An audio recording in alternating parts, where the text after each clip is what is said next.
how's your heart now? It's burning red. Very happy. Are we talking about it in such a way na kasi nakakapag-me time ka and you discovered yourself after a while?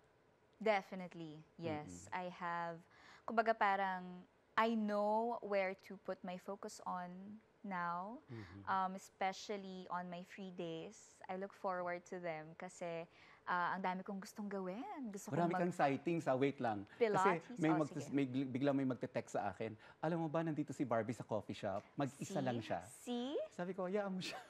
Hayaan mo siya, time niya yan. Kaya niya Oo, yan. yeah. So you really do that? Yes, I do. Yan talaga Which you haven't done before.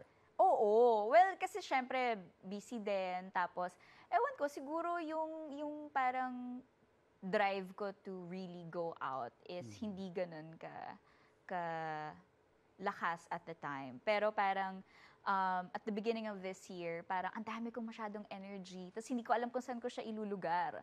That's why I also discovered running. I tried tennis, Pilates, ganyan. Parang ang dami kong masyadong good energy. Tapos hindi ko alam kung saan ko ilalagay. So, ang saya kasi it makes me productive. Na parang from a person na hindi morning person or hindi palalabas, talagang grabe yung naging change ng buhay ko since the beginning of this year. Parang lahat yon nawala. Mas outgoing ako ngayon, mas excited ako to see people, to meet people, to Just do your glow. things. Iba yung glow mo. Thank you.